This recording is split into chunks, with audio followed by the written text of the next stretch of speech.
Hi, y'all. We're excited to have you here and want to welcome you to Flatiron School's iHeart Data Week, the data behind online dating. My name is Corey Mickelson. I'm the event coordinator here with Flatiron School. Big part of my job is hosting these free lunch and learns like today's event to give everyone an opportunity to meet some of our instructors and get a better feel of the Flatiron School experience. A quick little reminder, we're using the chat as our main source of communication today. So make sure to set that little blue button at the bottom from host and panelists to everyone so we can all chat together. So without further ado, I'd like to introduce our host for today, JP Ventura. He is one of our fabulous data science instructors. Go ahead and take it away, JP. Thanks, Corey. Appreciate it. Hey, folks. As I had that lovely introduction from Corey, my name's JP. I'm a data science instructor with the Flatiron School, based out of New York City. And actually, hold on. Let me get myself together with this share screen situation.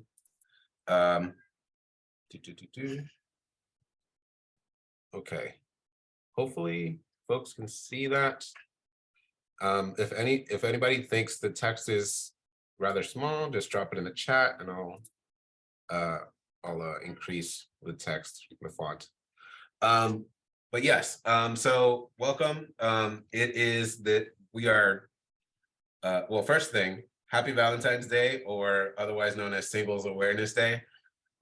We are kicking off iHeart Data Week with the data behind online dating.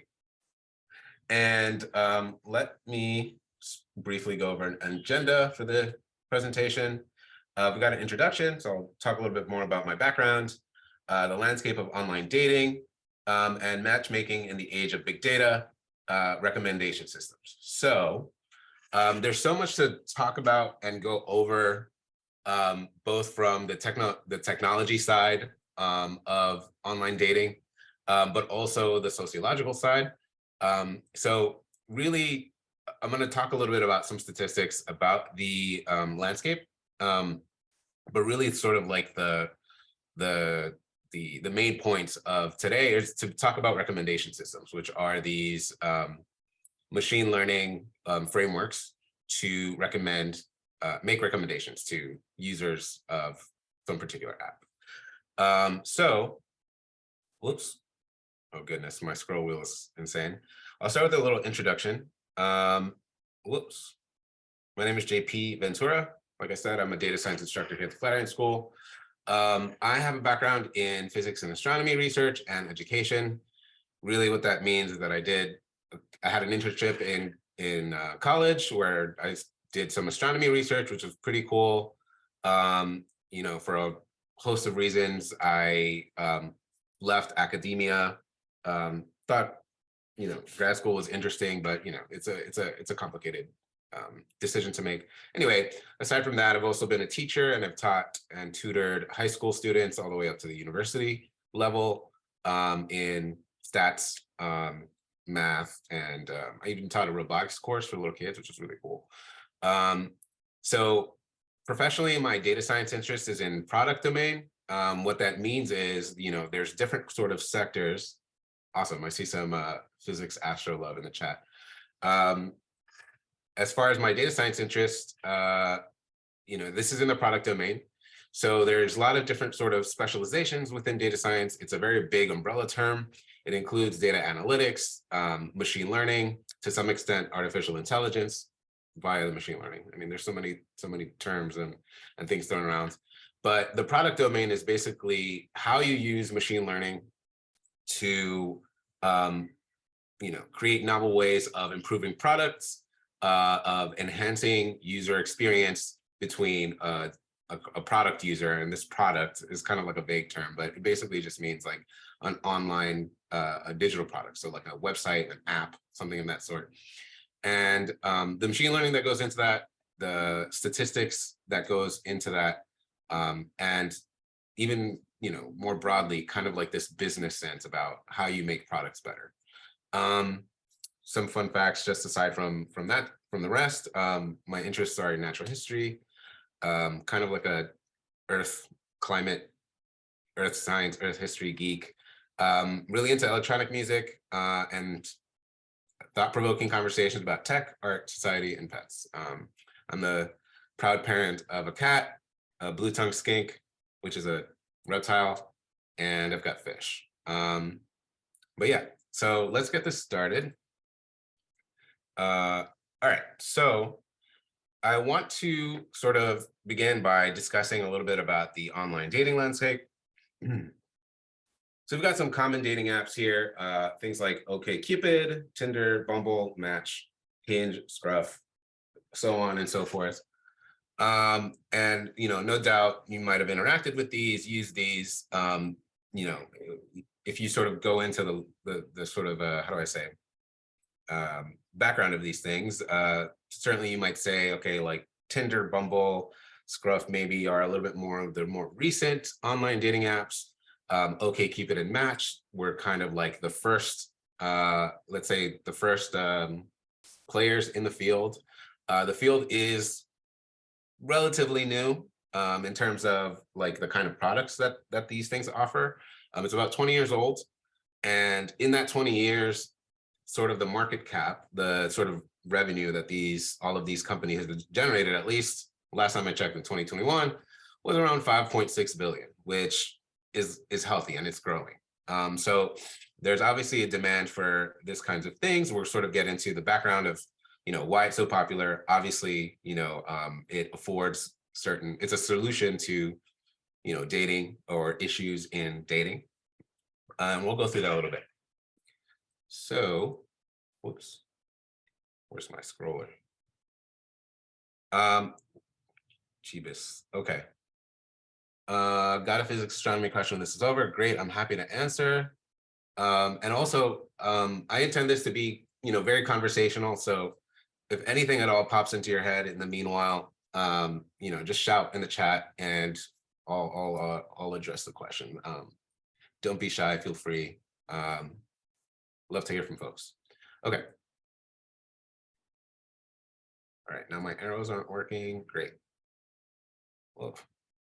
Okay, so, geez, I apologize. Hold on one second, folks. Oh, there we go. Okay, so some just quick online dating stats to sort of set the scene for this landscape. This is done by a recent Pew Research Center survey, fairly reputable research center, has had its controversy in the past, but this is survey statistics and things like that. But from this study, it says that 3 in 10 adults say they have ever used a dating site / app, and goes on to further break these down. Okay, goes on to further break these down in terms of percentages and ages. So we have 48% have used apps between the ages of 18 and 29, 38% 40 to 49, and 16% 50 plus. I thought this was a particularly interesting statistic to sort of lay the foundation for this talk today, because I'm sort of approaching all these things from a product mind. The reason I mentioned that in the introduction, a lot of the recommendation system concept is sort of within this subject matter of product, right? Like it's a tool to use to enhance sales, personalizations of products, so on and so forth. So what I see here, interestingly, is obviously, there's a sort of a differential in use depending on the age group. And that obviously makes sense. There's something to say for how technologically literate folks might be depending on their age group. Other than that, comfortability, age is only one of the factors that you can sort of think to break down online dating use. Some others off the top of my head might be, sexual orientation, right? Like there's so many ways that you can cross-cut these statistics, but let's see what else we got here. Roughly 50%, 57% of online daters say they have had an overall positive experience. So, as far as statistics go, there's some sort of suggestion here that the current technologies in the field and the approaches are generally sort of working for users to have a general positive experience. Americans who used a dating app in the past year say recent experiences left them feeling more frustrated, 45% than hopeful, 28%. This is an interesting one considering the last statistic. What's this? Let's see, percentage doesn't add up. It shouldn't add up. Remember, these are these are aggregations ultimately. So the way they cut may lead to some sort of how do I say, not adding up, as it were. So considering this, if this is for the sort of Americans who use the dating app in past year, there's also sort of conflicting, how do I say, conflicting, let's say, results here. We have, roughly 50% of online daters say they have had an overall positive experience. And then we have some questions of, what's your experience? Yes, definitely. I'll share that right after I get through these bullet points. Americans use dating app in past years, say recent experience less than more frustrated than hopeful. So there's some sort of dynamic here, right, between overall positive experience and frustration. Now, from a product perspective, you might end up asking questions like, okay, well, that's an interesting discrepancy. Like, what might be leading up to that?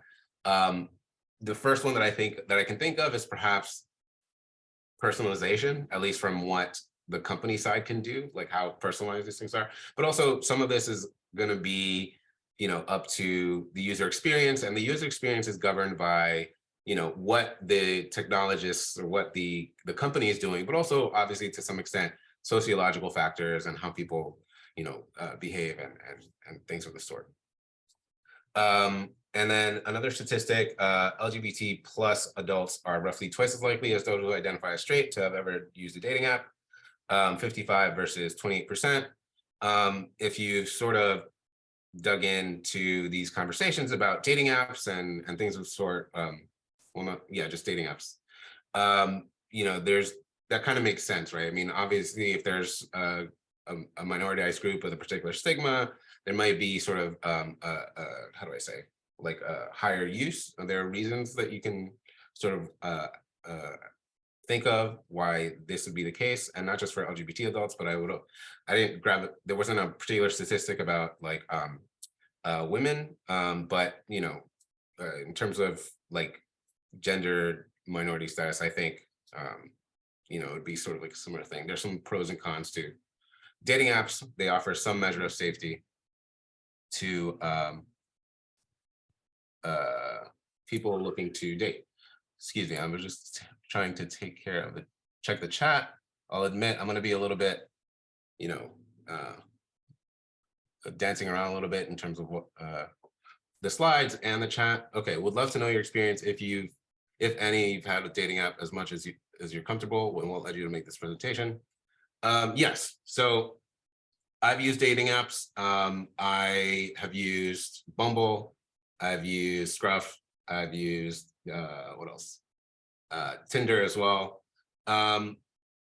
It wasn't so much my experience. I mean, I have to be honest, I'm not like, how do I say?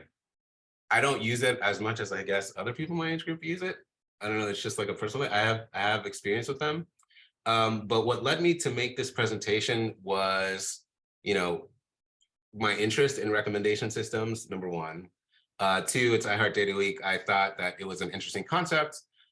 There's some other ones, some other presentations lined up that are coming down the pike, which are also interesting, but I thought the online dating one was one where I could really get into this conversation about product, personalization, and as I go on through the discussion or the talk, I'm going to be going through a lot of stuff that has to do with machine learning. And all of this stuff is essentially like a technical thing, right? It's like math and like coding. But a lot of this is an art and a science because it is, weaving together the results of these algorithms, right, with like sociological things, right? So I find that intensely interesting. I'm interested in user behavior, user research, how people sort of respond to things and how they approach apps and things of the sort. So that's basically my spiel on that. Let's see, I'm getting the last years stories I could tell. Yeah, I'm sure lots of folks here have used online dating apps, and that there are a lot of stories. I have lots of experience on several apps, interesting people, positive, negative. Yeah, but Proud user of Bumble. It's not technology that makes a breakthrough. It's about communication. Right. Right. Yeah, that's generally my approach as well. There's only so much that, let's say on the company side or the professional side of the tech stuff, you can account for. There's also obviously like a lot of the sociological aspects, communication skills. But in the sort of like fine line between those spaces, I think it's interesting as somebody in data science or just curious about tech, how one might work with the user experience designers and engineers and people to see if they can provide solutions to things like that. And there's a lot of creativity in these industries. Yeah, I mean, user experience researchers are always thinking about and working with, they're usually working with data scientists to think about how to use data to come up with solutions for certain products. And if maybe that solution is how do we enhance communication in any potential way. Yes, we're going to talk about that. I do think it would help you optimize your options though, certainly. And we're going to talk about what the machinery is behind that. Okay, let me move on here. Whoops, gosh. I have a scroll wheel that's way too sensitive. Okay, so I've already sort of laid the groundwork with a little bit of some statistics to sort of give an idea of the general landscape. We have some positive, let's say, commentary. We also have some negative commentary. From a product perspective, this is how I'm approaching all this all the time. I went on that little spiel just now about thinking about these things a little bit critically. But more questions from the product perspective. How is a problem space defined? This is always like the number one question, in tech, but even, I don't know, I would say this is from my research days. Usually like in astro or, physics, there's always this thing about going back to first principles. It's like, make your problem as as simple as possible, like remove all the complicating factors and then start from there and see what you can provide solutions to. How is a problem space defined? We have to think about, how do I say this?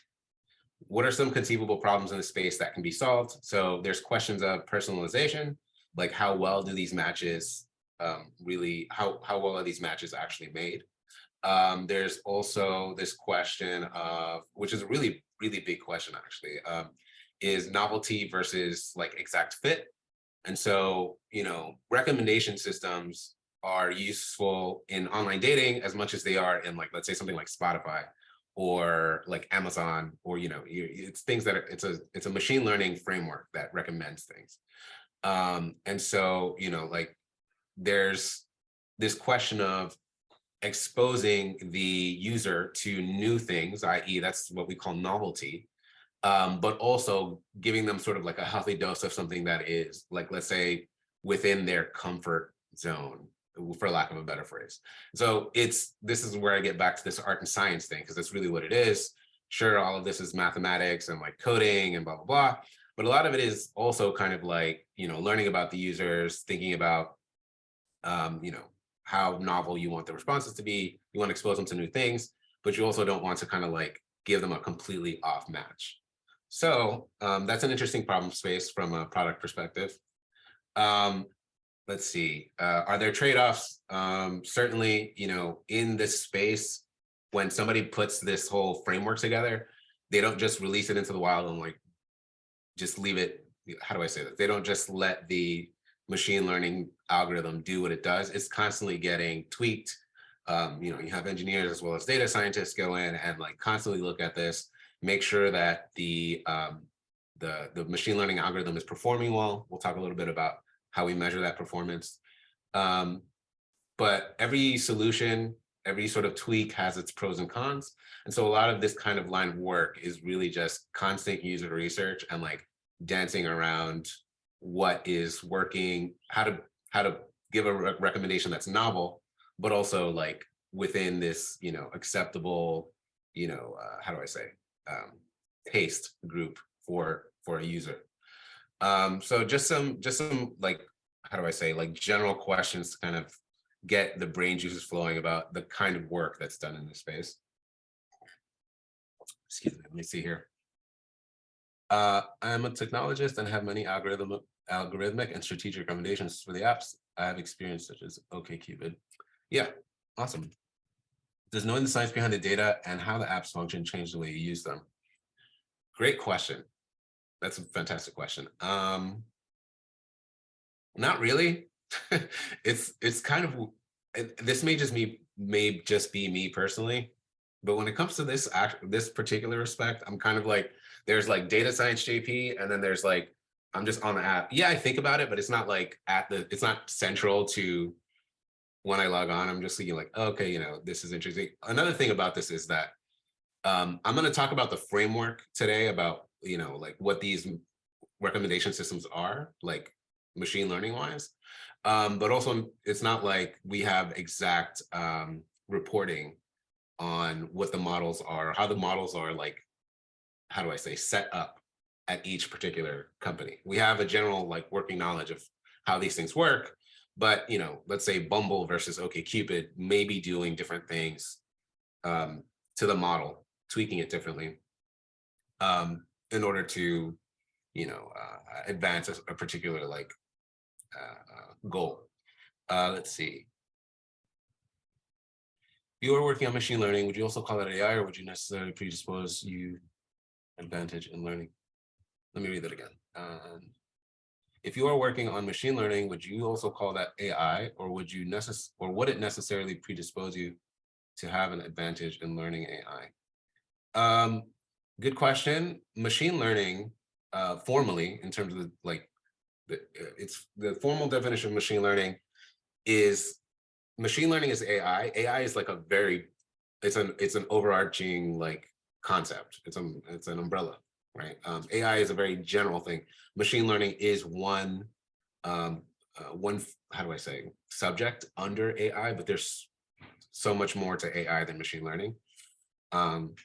So machine learning can help you in learning AI. I mean, if you sort of specialize, everything about tech is always so modular. Like, machine learning, it allows you to speak across the aisle. So, to maybe like an AI engineer, which may have a different domain. So yeah, sure, it would have some advantage in learning AI for sure. All right, let me see here. Do you explain the difference of algorithms used across different platforms? Yes, I'll talk about that shortly. You mentioned that data science is an umbrella, but include data analytics and product perspective. I assume that data analytics give you the results. Product design, is it what it's supposed to be? Yes, they're all very related areas of, data science, data analytics. They're generally, I would put data science like above, and like, I don't want to do the levels things because they're both they're both great areas of the industry to be in. The difference between an analyst and a scientist is simply, generally, the scientist is a lot more sort of machine learning, focused in machine learning.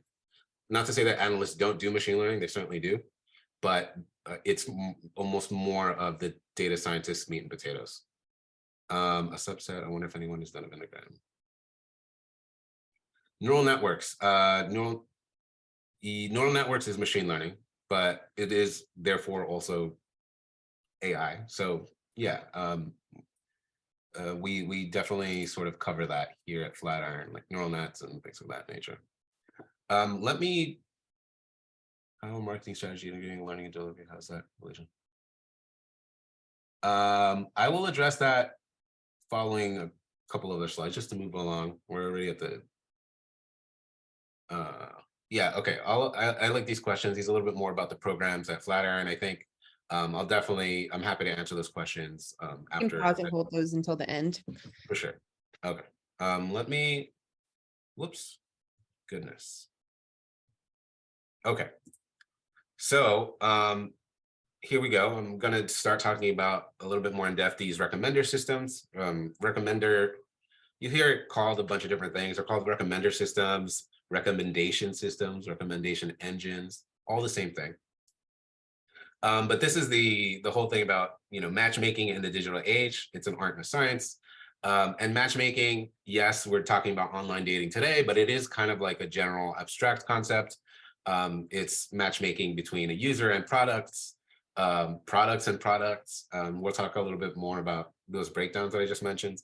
But yeah, so as we can see here, this user buys, likes, watches, dislikes, on some medium, something on the smartphone, an app, songs, movies, cameras. In this case, it may seem a little strange, but they're also kind of rating, quote unquote, other users, which I know may have like a strange, I don't know, it may have a strange sound to it, but it's not necessarily like, how do I say, meant to solely like objectify individuals or anything. It's just, we're all sort of products that have a certain kind of, how do I say, products. It sounds kind of weird too, but we're all essentially a data point or data points that give us that when you sort of integrate them, they all give some sort of like user profile, right? So this is really just discussing how do we turn a lot of our details into data. Yes, can you give an example? I'm not sure. I'm going to give plenty of examples about recommendation engines. I'm not sure exactly what you're referring to, but let me keep on going here. All right, so we've got this recommendation system, aka engine. It'll formally defined, it'll allow for predicting a future preference list for a user. So what it does is it'll predict a suite of preferences, and then rank them, and then recommend the top N. So we use N in data science as like if you've done stats, it's just like a letter for the number of things, the top number preference for user after they're ranked. And this uses machine learning techniques such as matrix factorization. Now, let me just sort of put a disclaimer. These concepts, even for like the professionals who are doing it now and work with recommendation engine, are very vast. So, there may be certain areas that you specialize in, and there's a lot to learn, in a lot of regards. So I'll talk a little bit about matrix factorization and some of the math. I'm not going to do too much of a deep dive. I'm going to show it to folks. Hopefully it doesn't scare folks off. But we'll sort of talk in it. I want to go over the actual like cogs in the machine, so to speak, of the machine learning algorithms. And I'll go through that. Okay. So like I was discussing, the goal of a recommendation system is to essentially expose people to items, other people that they'll like. In exact terms, it predicts this future preference again of a set of items for a user, and then it recommends the top items from the set. So again, sort of putting back my product hat on, in today's world, due to the internet and its global reach, there's just so much connection and sort of proximity to everything. People have more options to choose than ever before. So, this is a great space to sort of go in and use these tools that we have available to us, recommendation system, because, in the olden timey times, right? Like if you were going to date, you would have to generally rely on locale. So like your the geography close to you. Maybe if there was people you knew from elsewhere, from out of state, it's because you have like a reference and friends. There was a network before, but it was a very sparse network. You may have known people in other states that know folks and they'll introduce you, whatever.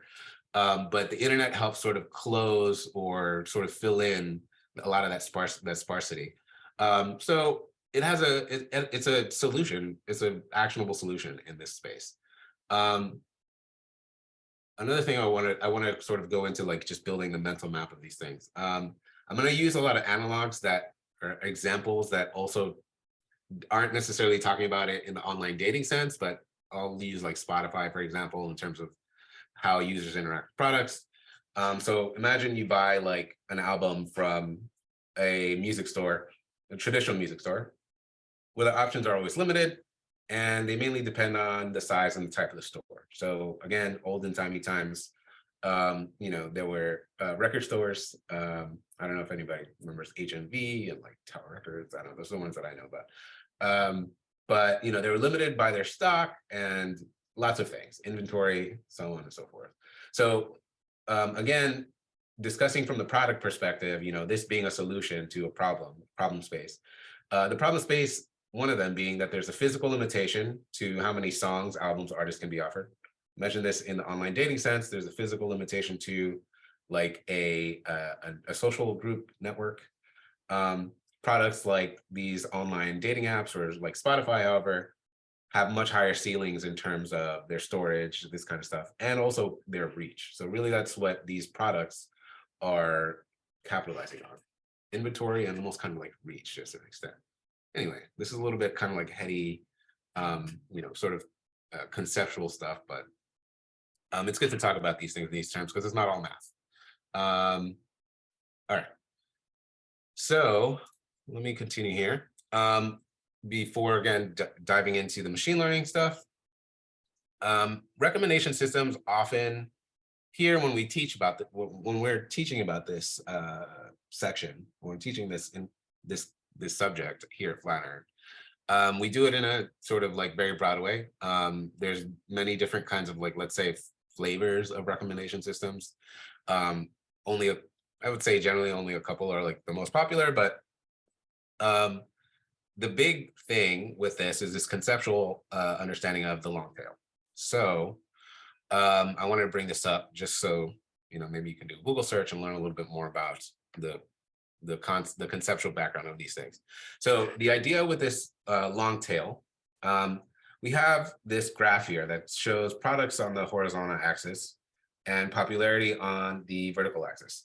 And we can see that there's like this head and there's like there's like a suite of products here that have super huge popularity. And then there's a bunch of products that don't. Now, again, I'm going to sort of tie back everything back into the online dating thing, but think a little bit more agnostic about like, let's say just like Spotify or something, users, products. Sorry about the noise. Fire trucks and police cars all over the place, New York City. So there's products here in the long tail that generally really don't make an appearance with users, right? Like there's a bunch of products here that can stand to be sold, but have some trouble in popularity for any number of reasons. So the whole idea of talking about the long tail is really just to highlight the fact that a recommendation system would help essentially bring these products in the long tail to the fore to get some recognition and hopefully sales. So there's a question here of just like exposition, like how recommendation systems help in exposing users to some new group of never before seen products or things of the sort. Now, in the sense of online dating, how are we gonna hazard this in popularity of like individuals? That sounds kind of weird. It's not quite. It probably wouldn't be this shape in terms of people, but there is this question of, and this is where things get more art than science. There's this question of how do we help recommend people that are on never, or not, I don't want to say never, but let's say that occupy a space that a particular user might not have ever sort of thought. And again, this question goes back to this idea of novelty. How can we, by the use of machine learning and all these kinds of things, expose people to other users that they might not have like, just for pure matter of interest, like maybe you put your interest on a profile. Oh, I match with this person because we have the exact same interest. How do we actually create like a mechanism that says, okay, well, they align on certain things, but they're all a little bit different. That might actually, in the dating question, that might be something you're like, okay, well, if they're not exactly the same, then they don't match. But if you give some sort of tolerance, that actually might help a lot, because then what you're doing is sort of providing recommendations that give people a sense of novelty, something new and interesting. And that's an interesting question that from a research perspective in the data science, data analytics world, I'm just trying to sort of paint a picture here of how we think, how the people in the industry think, so that they can address these questions. Let me just take a look at the chat really quick. Since aesthetic attributes of people our companies are the REs using image recognition to contribute to overall assessments? I don't know. I can't answer that particularly. I wouldn't think so. But then again, that's don't quote me. It's interesting. I was doing some background research for the talk today. And certainly there's questions of like aesthetic attributes in terms of how people respond to, like swiping left or swiping right on these things. And certainly, that's going to be, it's human, right? But also there's other research that indicates that there's, like more to the story. Obviously, there's people who are looking at that as an attribute that they're looking for, but it's not part of the whole picture. And if it is part of the whole picture, certainly there's going to be people who are in that cohort where that's like their biggest thing, but there are also people who have like a mix of prioritizations in terms of what they're looking for. So again, based on the research that I did, I don't have an exact quote statistics on these things, but in short, my answer is there's people who have different tastes and different sort of realms of interest. But that's an interesting one. I mean, image recognition for these things sounds like an interesting question. Let's see. All right, let me keep on going. All right, so in general, hold on, actually, let me take a sip of water here.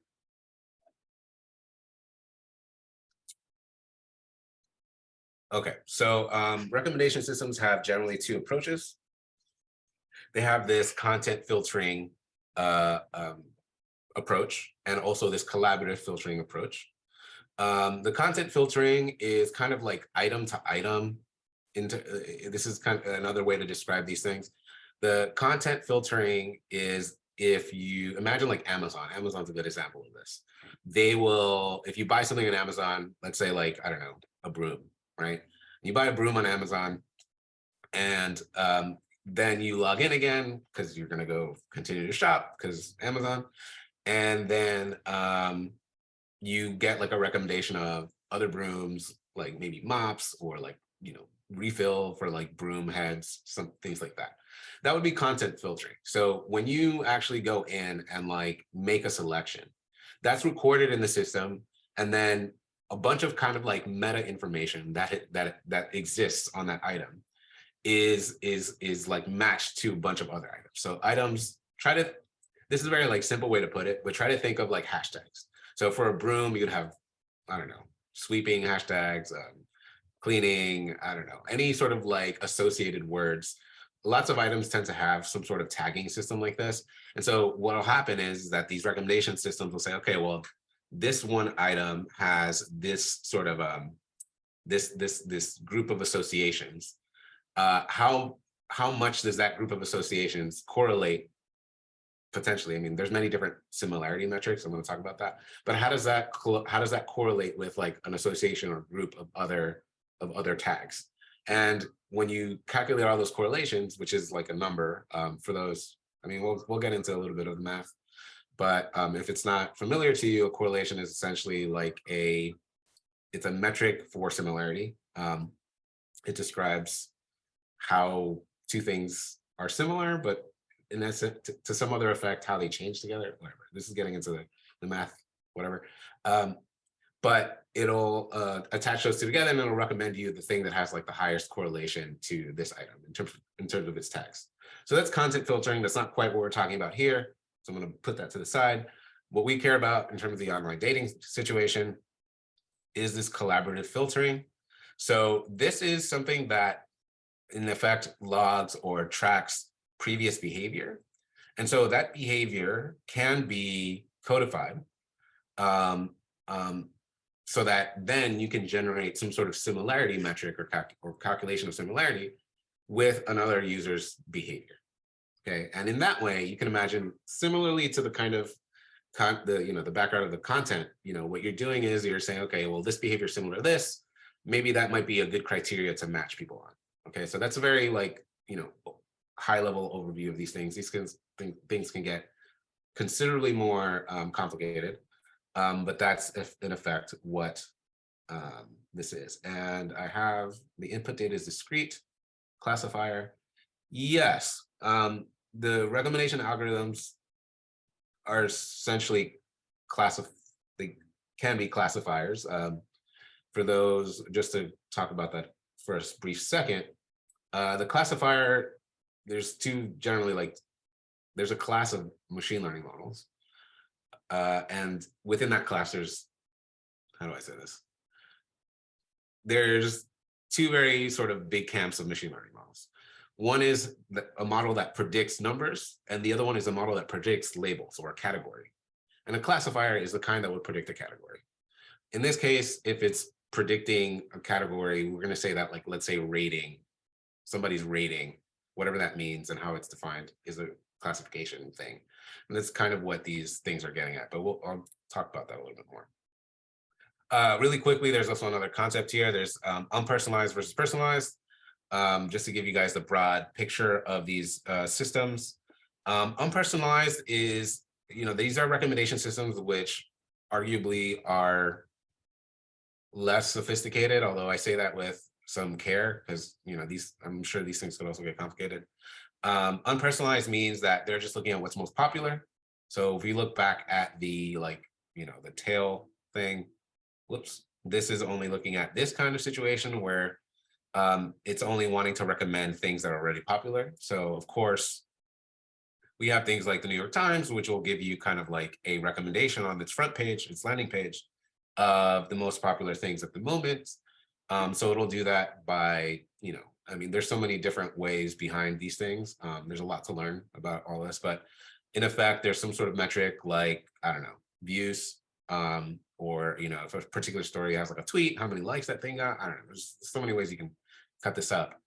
But New York Times will do something like that. And then of course, YouTube very famously has their most viewed videos. So if you're new to YouTube and you go in and you sign in, the very first thing that you're going to see is like the most viewed videos, right? Because it's trying to offer you a selection of things.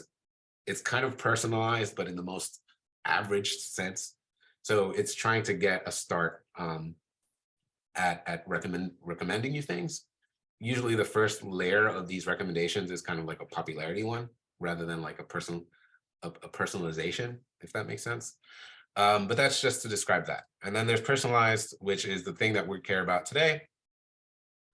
With a particular focus, I talk about content filtering, but we care about this collaborative filtering approach when it comes to folks in the online dating question. So in this reference, we have that items similar users interact. It'll recommend items similar users interacted with. Okay, so you can already start to imagine very broadly, like, what does that mean in terms of online dating? Does it mean like, two people who have interacted with like similar profiles will also be recommended depending on their sexual orientation? There's so many different levels to the process of what you would do, but and again, there's always this questions of, okay, well, these people are similar, they might match, but also, do we care? How much do we care about that similarity? We want similarity, but we want a little bit of like newness, so novelty. So there's always this kind of like, how do you program that into these recommendation systems? So thought exercise, I want folks to chime in here. What data would you think it is important to include in making recommendations, at least in the online dating realm? And feel free to just fire off in the chat.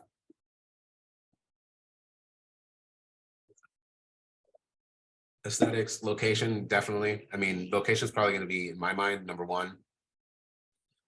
Sexual orientation, of course. What about the fact that we all bots? Interesting question. A pertinent one. Let's see. Interest, choice of pictures, looks, age, commitment. Because let's see, swipe history, right?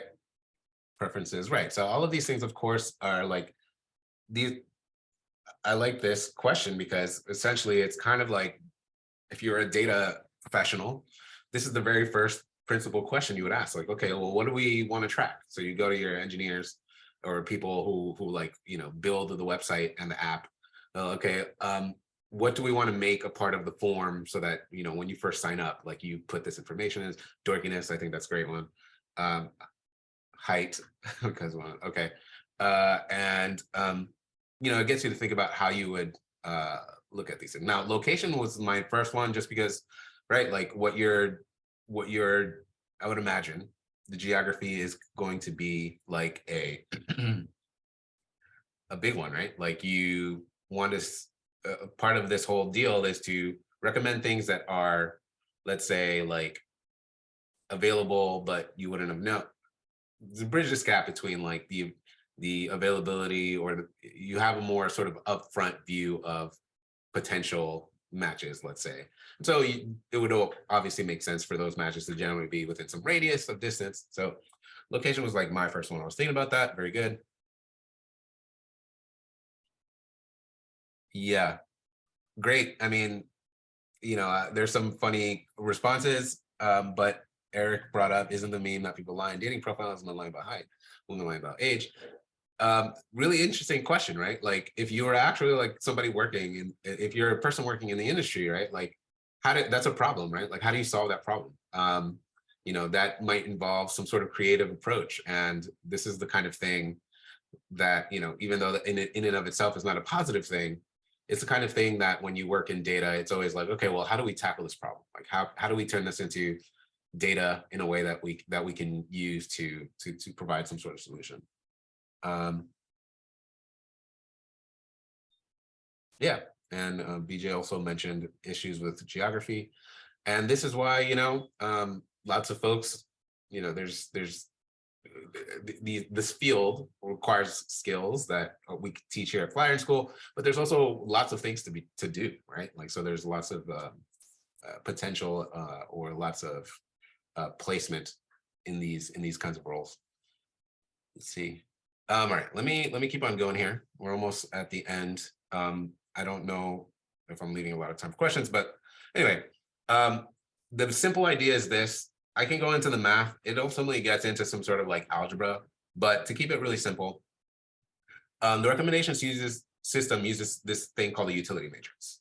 Now, in data science, math, stats, language, a matrix, you can think of it as a table of data, right? So if you've dealt with like spreadsheets and things like that, you have all these numbers organized in a grid.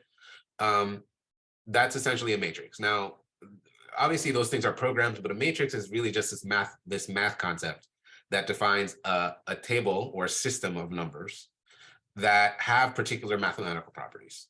So, in Excel, if you've ever dealt with it, you can go up a column, you can do your like macros and your sums or whatever. A matrix has these properties that, you can sort of use to your advantage when in particular context. The numbers are just numbers, right? But if the numbers have a context to them of like online dating profiles, mathematical operations will then also have their like context, like one math thing you do it will have a context in the sort of like how do I say colloquial data sense. Like it's not, you'll add two numbers, but what does that mean? Or you'll do something to the table, but what does that mean for like the people involved and the data that's actually there? But this is what's used. So in effect, what you have here is a table of user ratings. And so this is very broadly for like random users and like, I don't know, let's say their favorite superheroes. There's somebody set here for these ratings. It looks like they're from 1 to 5. In a lot of cases, they're just like either empty or 1. So the difference between these are what's known as like implicit versus explicit utility matrices. This is explicit because you have like an actual like ranking, whereas an implicit one is just like ones as marks as like, I don't know, endorsements or like, this column could even just be like, if this is user 1, and let's say this is like some other user, right? You can talk to your engineers and say, okay, well, if the person looked at this person's profile for more than like some number of seconds, put a 1 there. And that might be the first step at actually like turning something into data so that you can actually work with. So that's something that is possibly done in this case. Whoops.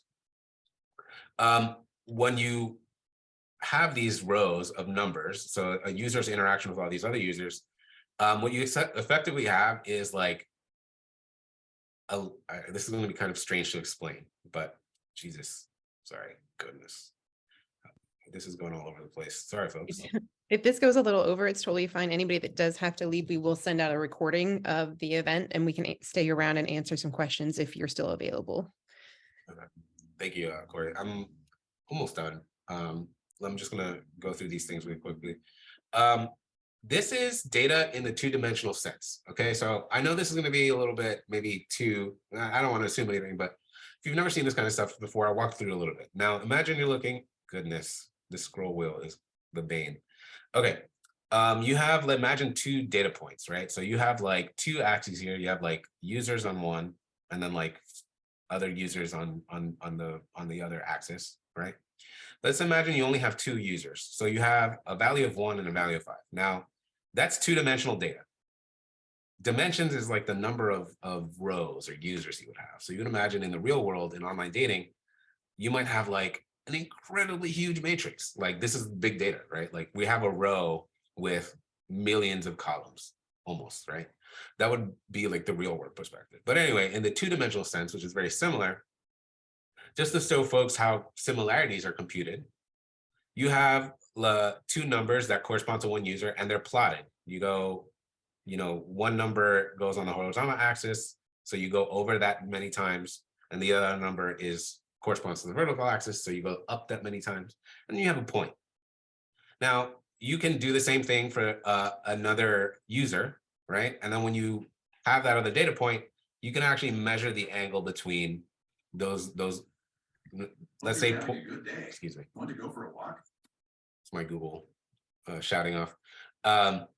But you can measure this similarity by the angular distance between the lines that are created by these points. And it's kind of I'm just going to leave that there. But that's a way of computing how similar to rows of data, or let's say 2 people might be in this regard. That's one way. There's many other ways.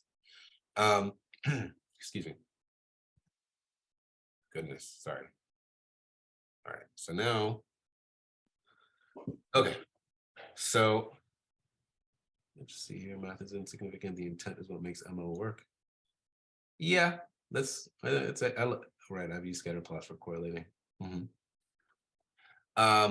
Just to bring it back here really quick with the utility matrix again.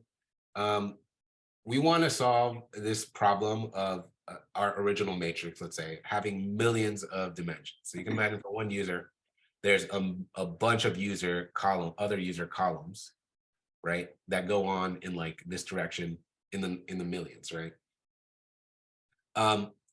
The interesting part about this whole thing is like when you actually get into the matrices and the math and all this stuff, again, and I like that response, the math is insignificant, it's the intent. That's certainly true.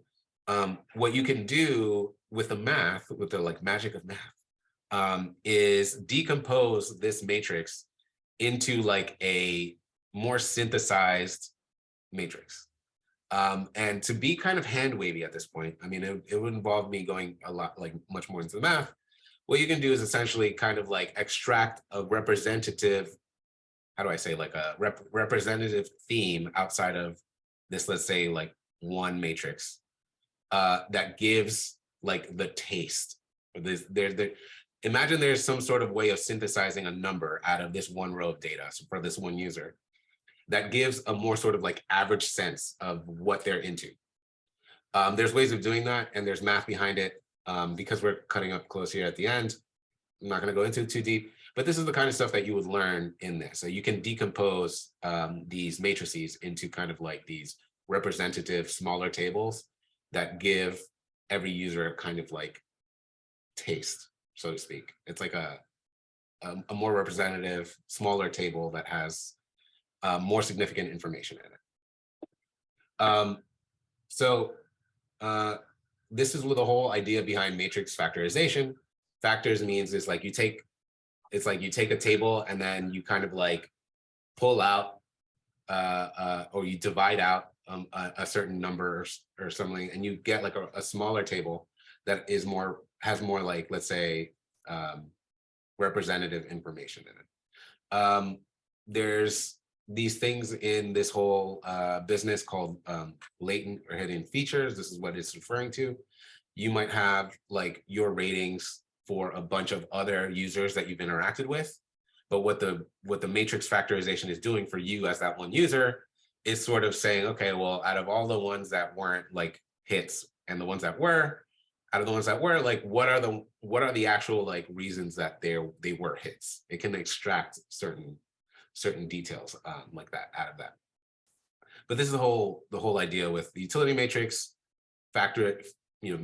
matrix factorization, which is like pulling out these more essential details out of these numbers, and then using that as the things that you sort of recommend against, with two people and one user with other users.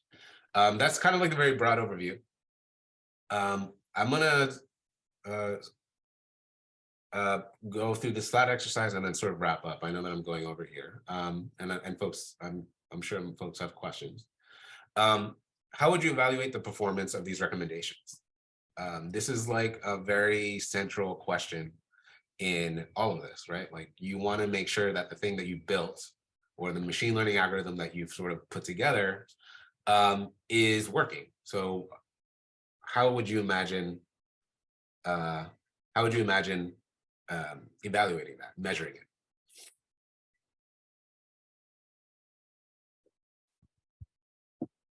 No right answer, just thought.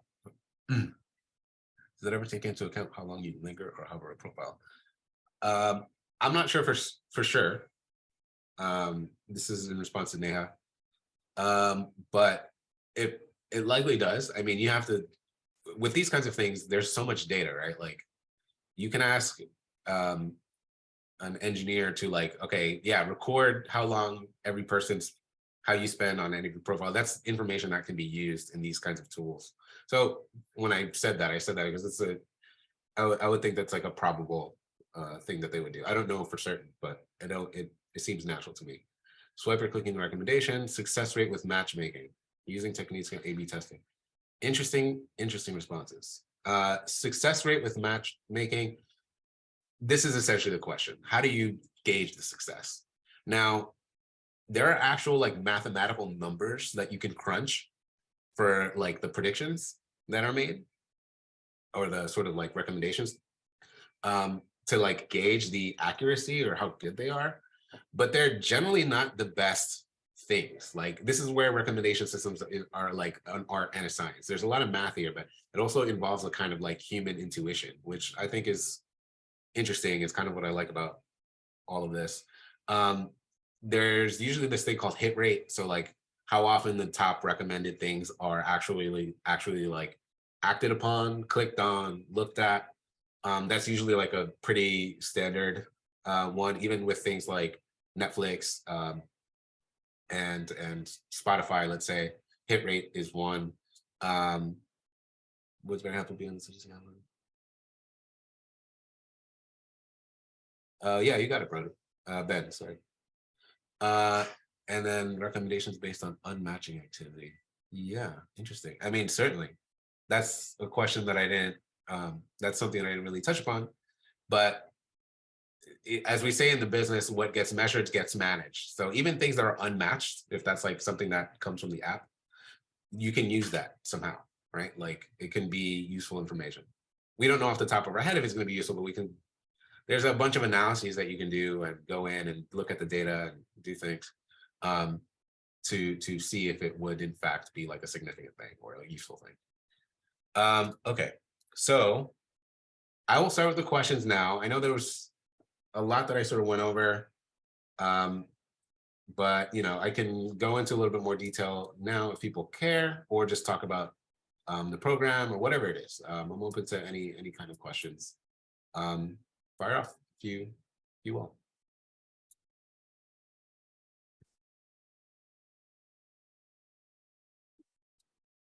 Okay, Eric, definitely. Okay, great. All right, so as far as the question, let's see. I'll address this. I'd love to learn more about the program itself. Okay, I can tell you a little bit about the program. And just generally, I mean, since this is like a data thing, I imagine it's interested in the data science program. The data science program has a couple of different modalities, as we call them. Here, there is what's called live. So if you are by an actual like in-person campus, you can go in and it's a 3-month intensive. So, and actually, I'm imagining I think it's 3 months. I don't know if it varies depending on holidays, whatever, just average 3 months. Where you get excuse me, my alarm going off, where you get a crash course in data and analytics. So this involves, first thing you're going to learn is Python, because that's what we teach here at Flatiron. SQL, which is a language that you use to query databases, which is really kind of like the unsung hero of a lot of data stuff. I mean, we talk a lot about Python and things like that, but SQL is a very, very big part of that. We go over visualization, how to visualize, what visualizations are best for what kind of data.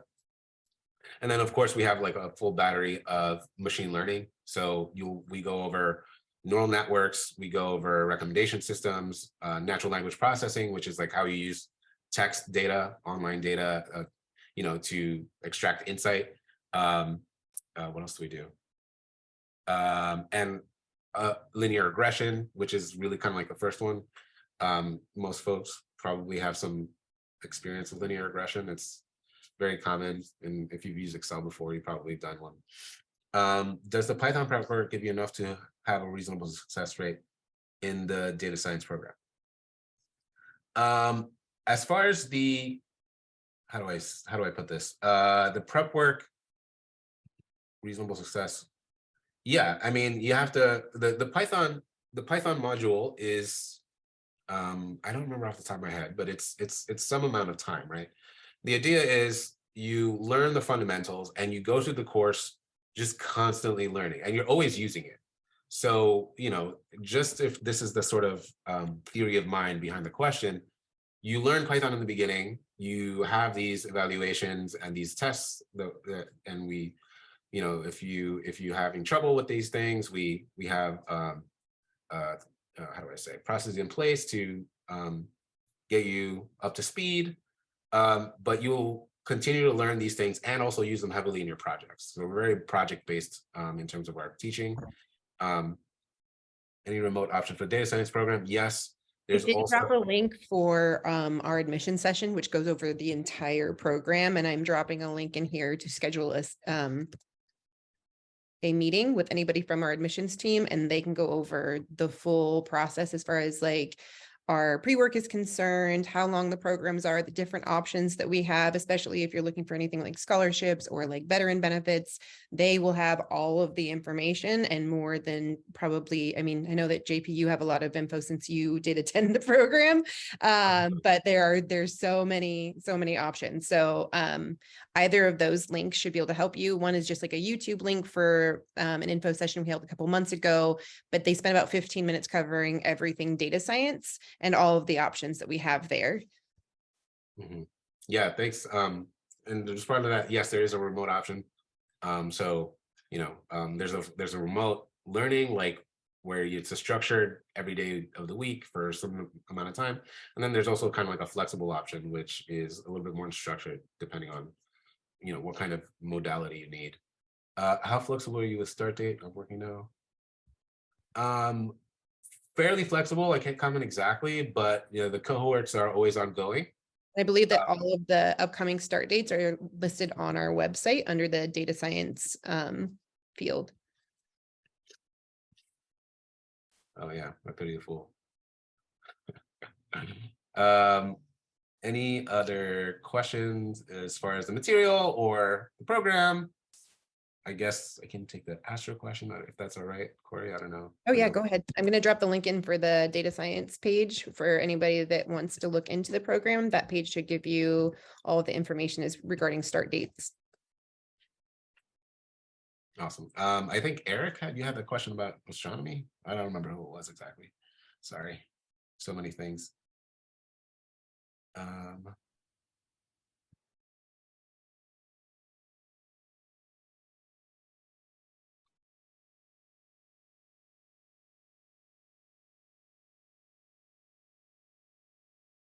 Yes, I am on LinkedIn. I will drop that link right now. Um, Richard Feynman once said that the end of matter is like regular matter moving backwards in time. Yes. The electron traveling backwards in time is called positron. Yes. Yeah. Can someone who doesn't have any experience in the field be successful with the program? Yes. Was waiting for that question.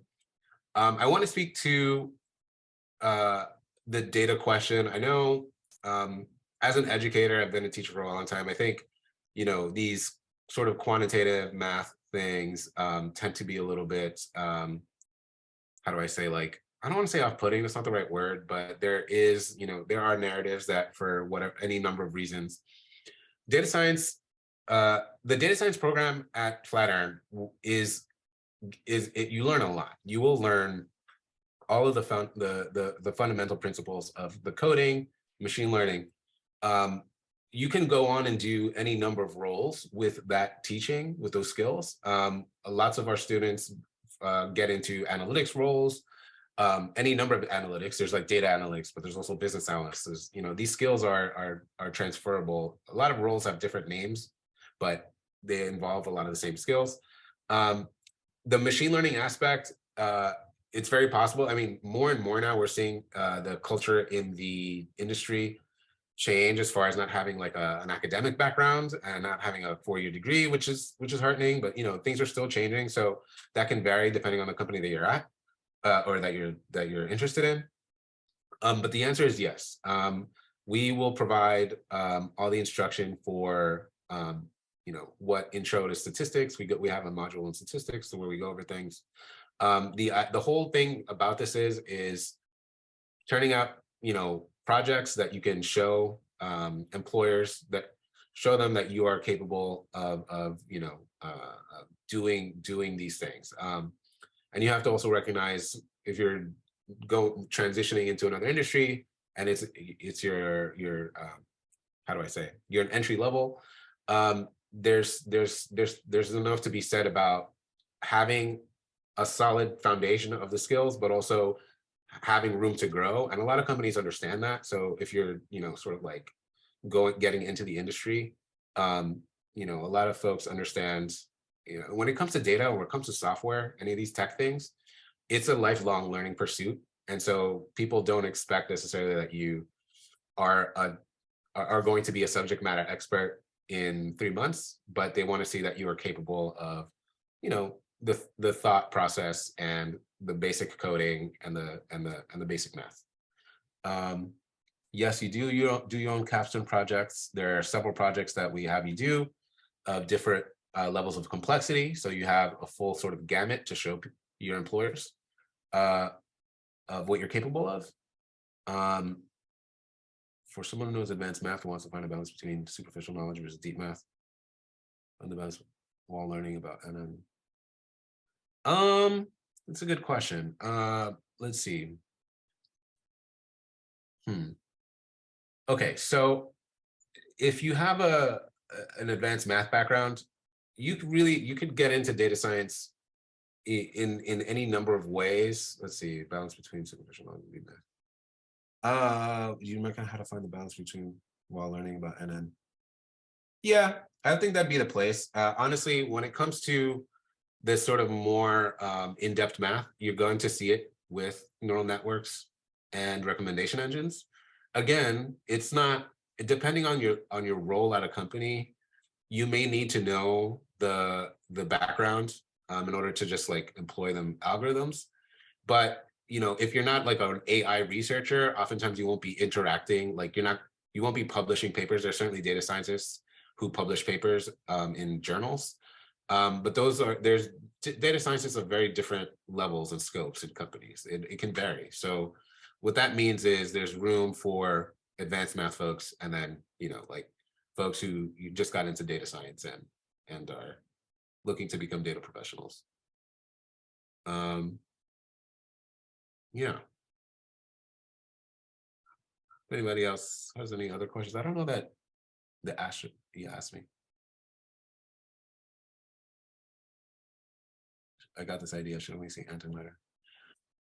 That's not my subject area, to be quite honest, Eric. When I was in school, I did research on magnetic activity of stars and how that interacts with planetary climate.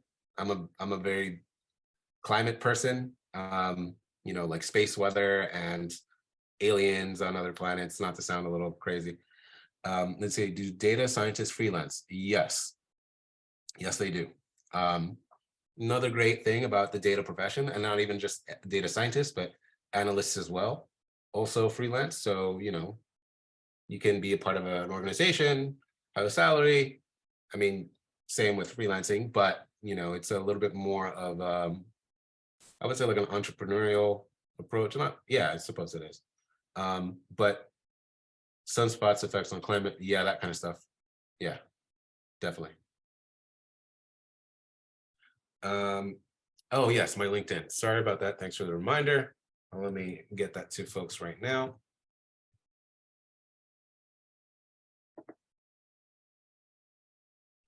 If you want to include it on the last slide, where the questions are, then I can send it to everybody. Will do, of course. Also just I'm gonna check here just for the time, but it'll also be on the slides. And I am going to try to get it out, hopefully today, if not the latest tomorrow. For some reason you don't receive it, just let me know. My email address is in the event invite.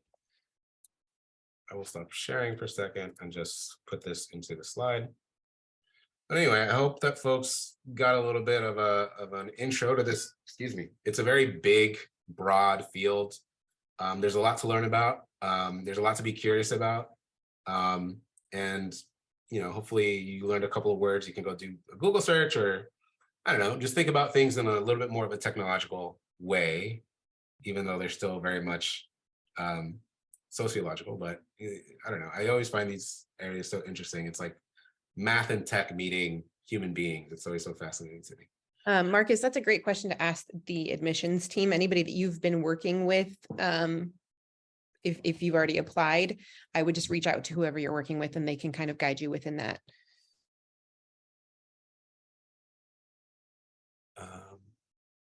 Yeah. Great, Prezzo, gang, golden. Thanks, appreciate that. Understand. Okay. I don't teach all data science courses, no. We have several instructors across different modalities. I teach, depends on the moment. I teach different cohorts at different times. So yeah, I mean, again, if you'd like, reach out to me on LinkedIn. I'm always looking for folks to connect with, even if you just want to chat about Flatiron stuff, but also just data stuff in general, get some questions, answer some of your questions on it. I know it can be a little scary if you're looking to get into it, but anybody can. And I'd be happy to answer those questions. All right, well.